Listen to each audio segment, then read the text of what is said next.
평안을 너희에게 끼치노니 곧 나의 평안을 너희에게 주노라. 내가 너희에게 주는 것은 세상이 주는 것과 같이 아니하니라. 너희는 마음에 근심하지도 말고 두려워하지도 말라. 19절부터 21절까지. 이날 곧 안식 후 첫날 저녁 때에 제자들이 유대인들을 두려워하여 모인 곳에 문들을 닫았더니 예수께서 오사 가운데 서서 이르시되 너희에게 평강이 있을지어다. 이 말씀을 하시고 손과 옆구리를 보이시니 제자들이 주를 보고 기뻐하더라. 예수께서 또 이르시되 너희에게 평강이 있을지어다. 아버지께서 나를 보내신 것 같이 나도 너희를 보내노라. 아멘. 그래요.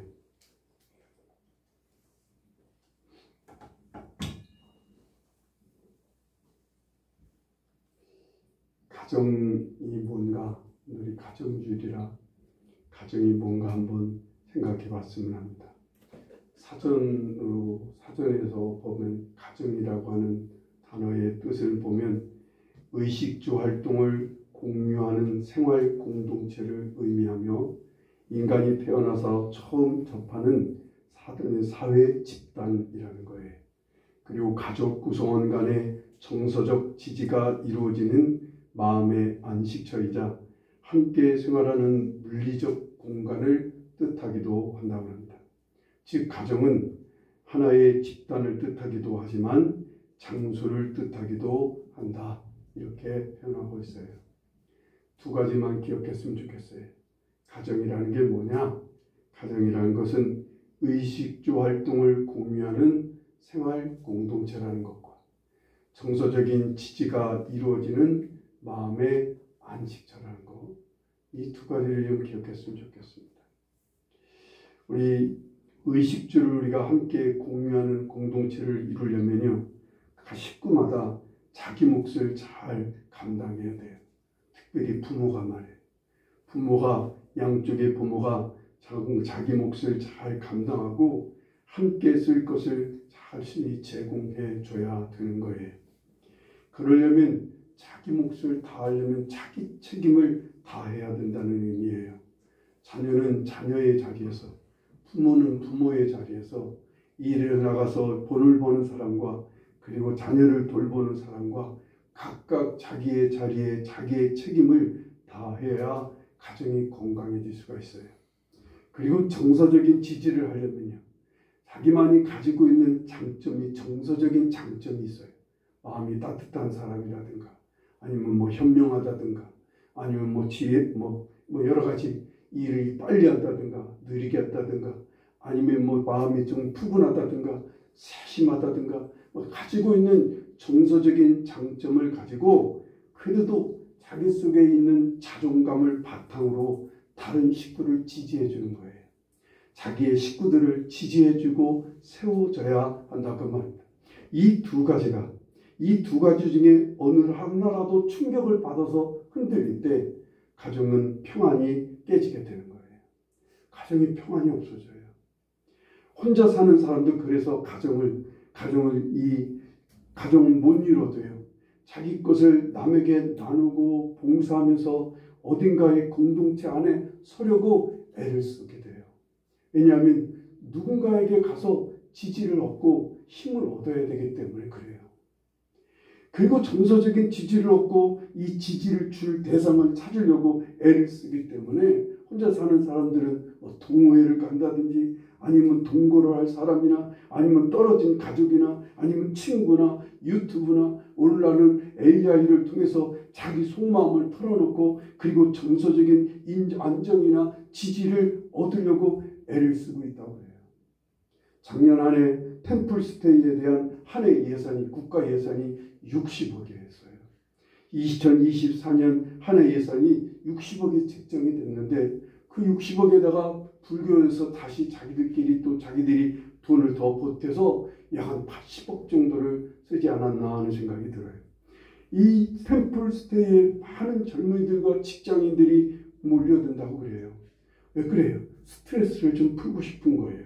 자기의 삶 속에서 여러 가지 정서적인 안정을 찾으려고 애를 쓰고 있다고 하는 산 증거인 거예요.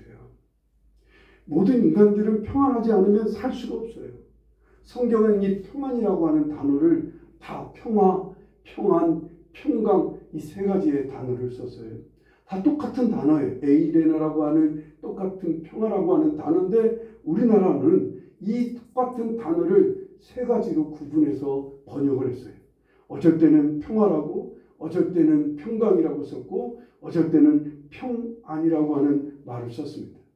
이 평화라고 하는 말은요, 인간관계나 나라 간의 관계에서 불평등과 아니면 불평등이나 싸움과 다툼이 없이 원만한 상태를 유지하는 것을 평화라고 그래요. 국가 간에도 이게 원만하지 않으면 서로 다투게 되거든요. 평안이라고 하는 말은 사람의 마음에 집중합니다. 사람의 마음이 흔들리지 않고 무너지거나 깨지지 않고 안정된 상태, 그러니까 한마디로 마음이 안정된 상태를 말할 때 평안이라고 하는 단어를 써요. 평강이라고 하는 단어는 조금 더 한 단계 더 나가요. 가정이나 개인에게 어떤 재앙이나 탈이 나지 않은 상태를 살거나 아니면 성경적으로는 어떤 어려움과 문제에도 마음과 삶이 흔들림 없이 요동 없이 혼돈 든든히 서 있는 상태를 말하는 게 이게 평강이라고 말해요. 그 평강은 우리 신앙적으로는 많은 어려움들이 있는 속에서도 흔들림 없는 그런 삶을 살아가는 거, 이게 평강이라고 한다면, 평안은 마음이 안정한 상태를 얘기할 때 쓰는 단어인 거예요. 우리는 이 평강을 위해 부르심을 입은 자라고 성경은 말씀합니다. 가정이나 이 세상에서 어떤 일에도 마음과 삶이 흔들림 없고 요동치 않고 서서 식구들을 지지해주고 세상 사람들에게 평강을 보여주고 나누는 자로 하나님이 우리를 불러서 세워주셨다 그 말입니다. 그러려면 우린 이 평안을 누리고 나아가서 이 평강의 삶을 살아가는 비결을 알고 누려야 돼요. 이걸 누리지 못한 채 우리가 어떻게 평강을 위해 부름받고 세상에 나아가겠어요. 우리가 먼저 평강한 삶을 살아가는 비결을 알아야 돼요. 이걸 누릴 수 있어야 돼요. 어떤 환경, 어떤 역경과 비바람에도 흔들림 없이 요동 없이 평강한 삶을 살아가는 비결과 이것을 누리는 삶을 살아야 된다고요. 주님께서 이 땅에 오셔서요, 우리에게 이 평강을 주시려고 이 땅에 오셨다고 말씀합니다. 누가복음 1장 79절에 그는 어둠과 죽음의 그늘에 앉은 자에게 비치고 우리 발을 평강의 길로 인도하시리로다 라고 말씀하셔요. 그는 우리에게 평강을 주시려고 하셨다는 거예요. 오늘 말씀 27절에도요, 주님께서는 우리에게 평안을 주신다는 거예요. 주님이 주시는 평안은 세상이 주는 평안이 아니라 바로 주님의 평안을 주신다는 거예요. 이 말씀을 잘 기억하셔야 돼요. 주님이 주시는 평안은 어떤 평안이에요? 주님의 평안이라는 거예요. 주님의 평안. 주님의 평안이라고 하는 말은 주님이 지금 누리고 계시는 평안을 주신다는 거예요. 주님이 어떤 평안을 누리고 계세요? 어떻게 주님은 평안을 누리고 계셨어요? 하나님 아버지와 성령님과의 온전한 관계 말이에요. 서로 신뢰하고 서로 지지해 주시고 서로를 믿고 서로를 높여주며 서로를 가깝게 교제하셔서 하나가 되는 관계를 성삼위 하나님께서 이루시는 속에서 얻은 평안이란 말이에요. 그리고는 당신의 이 누리는 평안을 나누어 주신다는 거예요. 이걸 너희에게 끼쳐 주신다는 거예요. 이걸 너희 아예 원어를 보면 남겨주신다라는 표현을 쓰고 있어요. 내가 너에게 이 평안을 준다라고 할 때 이 준다라고 하는 표현은 남겨주겠다는 거예요. 지금 현재만 잠깐 주시는 게 아니라 앞으로도 계속 남아 있을 정도로 그렇게 평안을 주시겠다는 거예요. 그런데 주님께서 주신 이 평안은 오래가지 못했어요. 제자들에게. 제자들은 예수님이 십자가에서 돌아가시자 두려움과 근심 속에 자신들에 대한 실망과 자책감을 해요. 다락방에서 문을 잠그고 있는 상태에 있었던 거예요. 며칠 전에 예수님께서 평안을 주신다고 했는데 며칠 만에 그 평안을 다 잃어버렸습니다. 도망치고 배반하고 자신을 팔아버림으로써 제자들의 평안은 정말 산산조각 나버렸어요. 이제는요, 두려움과 슬픔과 절망 속에 빠져서 다락방에 숨어있는 신세가 되고 있는 거예요. 그래서 주님께서는요, 부활하시자마자 이들을 찾아오시면서 뭐라고 말씀하셔요? 평강이 있을지어다 라고 하시는 거예요.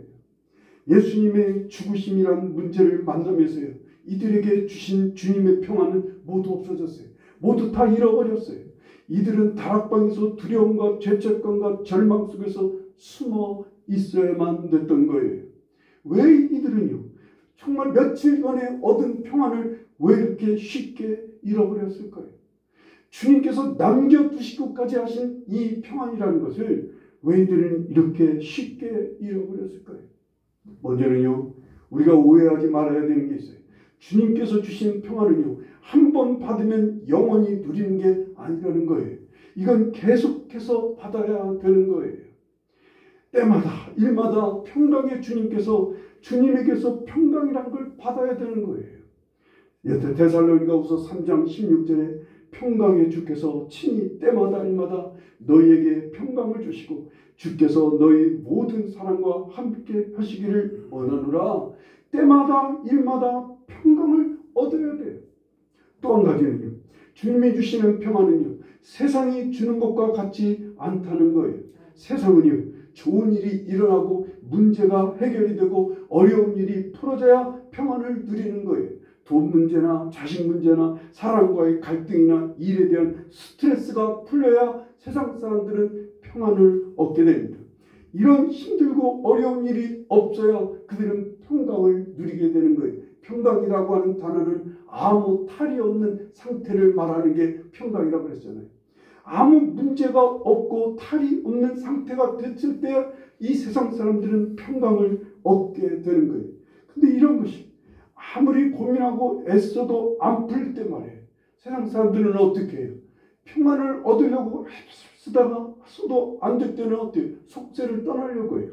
세상을 버리려고 하고 세상의 모든 것들을 내려놓으려고 합니다. 그러면 어떤 일이 일어나요?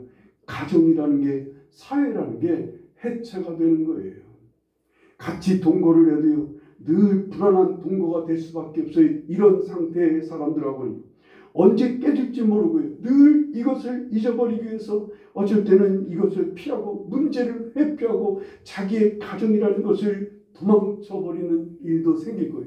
아예 술에 취하고 뭔가에 취해버려서 이것을 회피해버리려고 하는 일들이 많이 생깁니다. 세상 사람들은 그래요. 이것도 안 되면요, 나름대로 평안을 견고하게 유지하려고요, 자기만을 위하기 시작합니다. 자기 가정만 챙기기 시작합니다. 다른 가정, 다른 사람의 평화를 깨면서라도 자기만의 평화, 자기만의 평안을 누리려고 애를 쓰는 이기적인, 아주 극단적인 이기적인 사람이 되고 극단적인 이기적인 가정이 되는 거예요. 그래서 남의 평안을 깨면서요, 자기만의 평안을 얻을 줄 아는데 웬걸요? 그렇게 해서 평안을 얻은 것 같았는데 아닌 거예요. 오히려 매우 약해요. 건강하지 못한 마음을 안고 살아가게 되는 거예요. 욕망에 사로잡히고 거짓된 평안과 평안을 누리면서 살게 될 수밖에 없게 되는 거예요. 이에 반해요, 주님이 주시는 평안은 이게 아니라는 거예요. 주님이 먼저 누리시는 평안은 성삼위 하나님께서 서로를 지지해 주시고 서로 믿고 존경하며 서로를 사랑하심 속에서 얻는 평안이라고 했어요. 이 평안을 주신 주님께서 우리에게 주신다는 거예요. 그래서 한 사람 한 사람의 영혼 육을 위해 주님은 대신 죽어주시고 용서받게 하시고 하나님께 온 마음과 사랑으로 하나님의 사랑을 받게 하시는 거예요.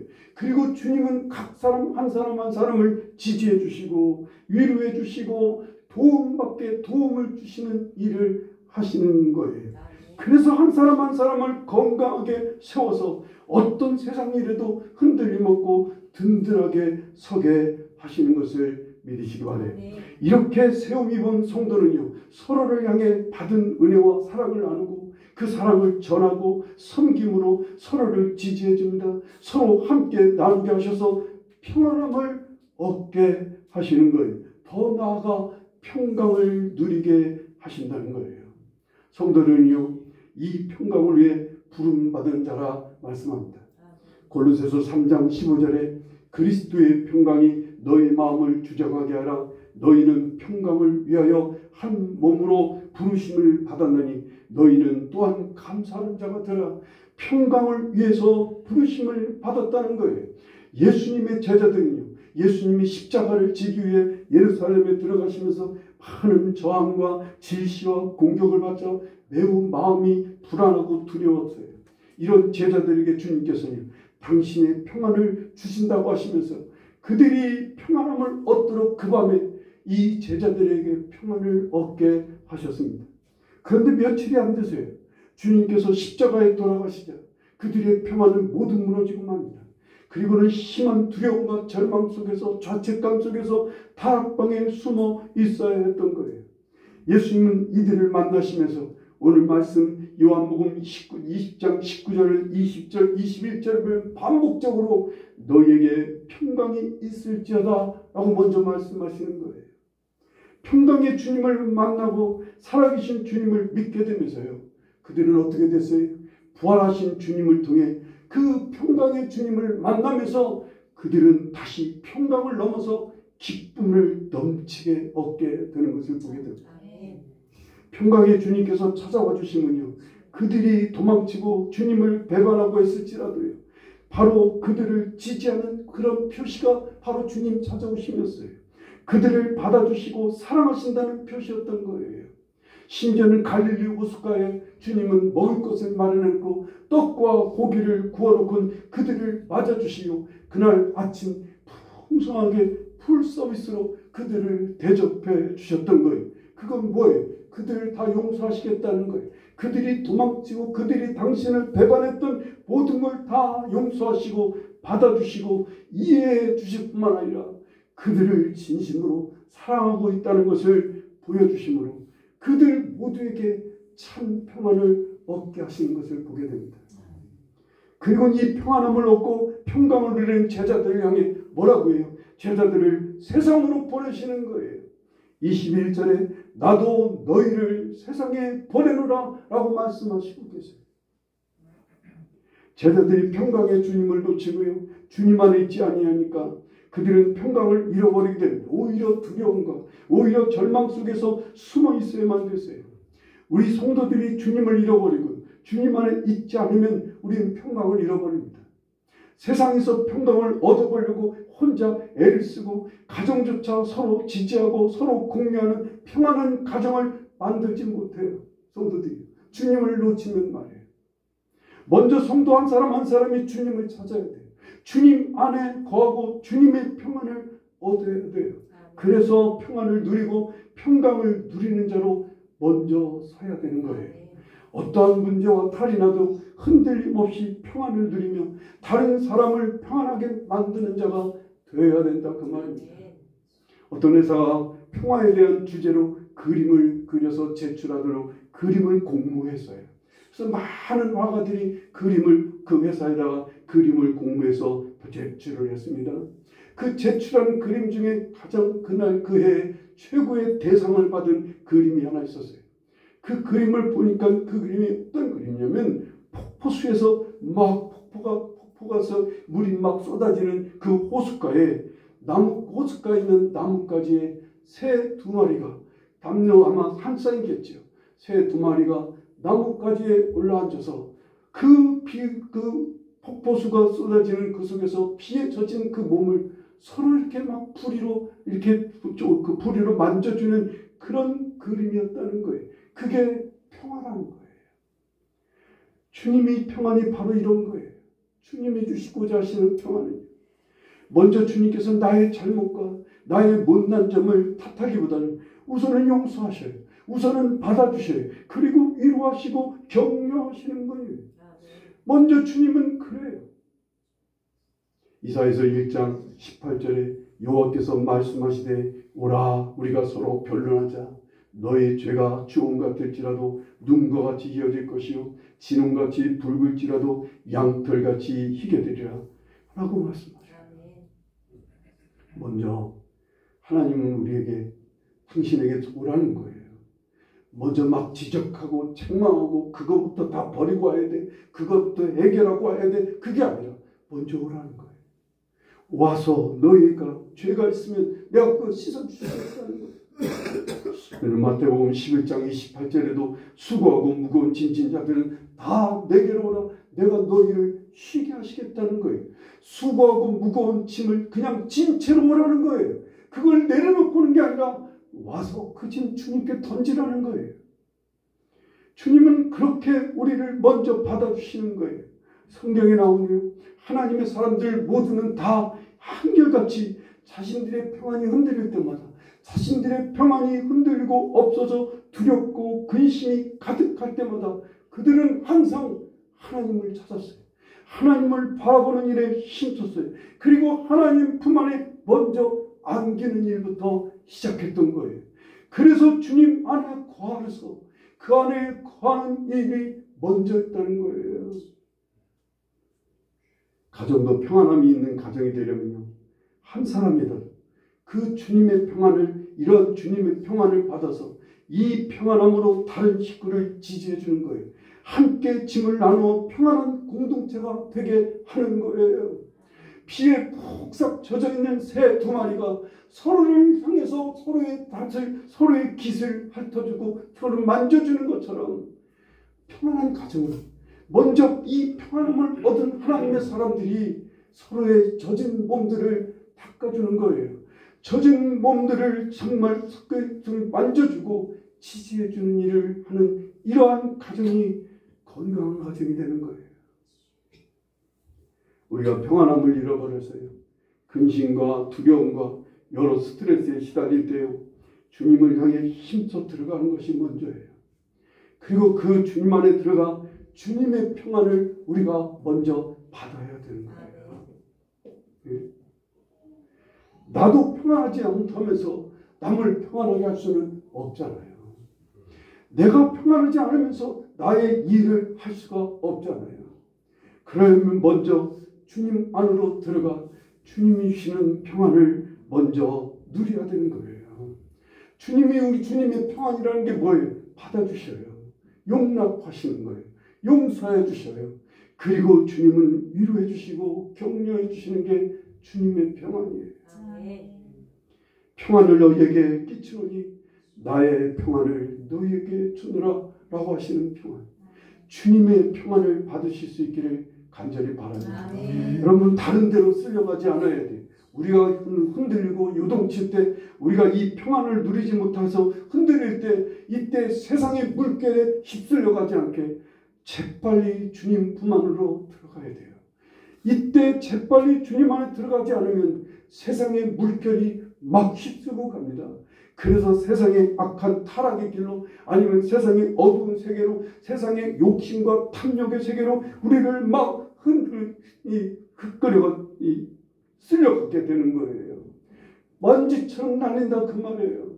복 있는 사람은 시냇가에 심겨진 나무처럼 뿌리를 내리지만, 복 없는 사람들은 어때요? 겨와 같이 바람에 날릴 수밖에 없게 되는 거예요. 이때가 정말 중요한 때예요. 이때 우리가 살다 보면요, 여러 가지 일로 인해서 우리의 평안이 막 자주 깨집니다. 오늘 현대인들의 삶이 그래요. 현대인들의 삶은 많은 평안들이 막 다 여기저기서 깨지고 부서지는 그런 속에서 현대인들은 막 자기 삶을 지탱해 가려고 애를 씁니다. 그러니 그 평안을 유지해 보려고 찾아보려고 이리저리 방황하다 보니까 엉뚱한 길로 빠져버리게 되는 거예요. 아니에요. 그러다 보면요, 사당마귀가 막 죽으라고 그럽니다. 너 같은 건 죽어야 돼. 그래서 죽는 사람이 있어요. 그래서 막 가정을 등지라고, 세상을 등지라고 막 우리 마음에 충동을 주기도 합니다. 그래서 자연인처럼 혼자 가는 거예요. 아니면 그냥 절로 가는 거예요. 가정을 버리라고 합니다. 많은 사람들이 이것도 저것도 안 되면 어떻게 돼요? 깊은 우울증에 빠집니다. 감당할 수가 없는 우울증에 빠져버려요. 이러기 전에 주님을 향해 힘껏 나아가셔야 됩니다. 혹여나 이런 순간에 이러한 막 사단의 음성이, 사단이 우리를 막 충동질 할 때라도 늦지 않았어요. 이때라도 주님을 찾아야 돼요. 힘껏 주님 앞에 엎드려 주님이 주시는 주님의 평안을 정말 온전히 그 평안함을 누리시기를 바랍니다. 아멘. 그냥 주님이 주시면, 주님이 우리에게 막 밀고 들어오시면 주님의 평강이 우리 안에 넘치게 되는 거예요. 아멘. 그래서 정신이 차려지고, 그래서 이제 내 식구가 보이기 시작하는, 내 이웃이 보이는 거예요. 내 이웃이. 처음에 여러분 가정이라는 의미를 사전적으로 생각해 봤음을 기억하시라고 그랬어요. 가정은 크게 두 가지로 뭐라고 해요? 의식주를 함께 공유하는 생활 공동체라는 거예요.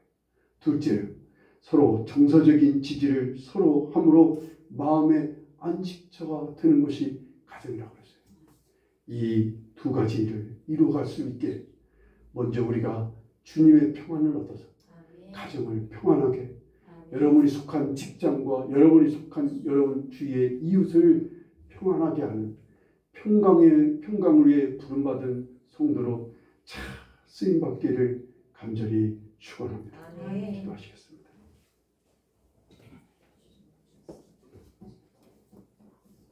우리 시간 함께 기도하실 때 주님, 이 시간이라도 주님 내게 주의 평안을 주십시오. 귀하신 주님의 평안을 힘입고 나아가 내 가정을 평안하게, 내 주위의 이웃을, 오늘 이 사회를 평안하게 할 수 있는 그러한 삶으로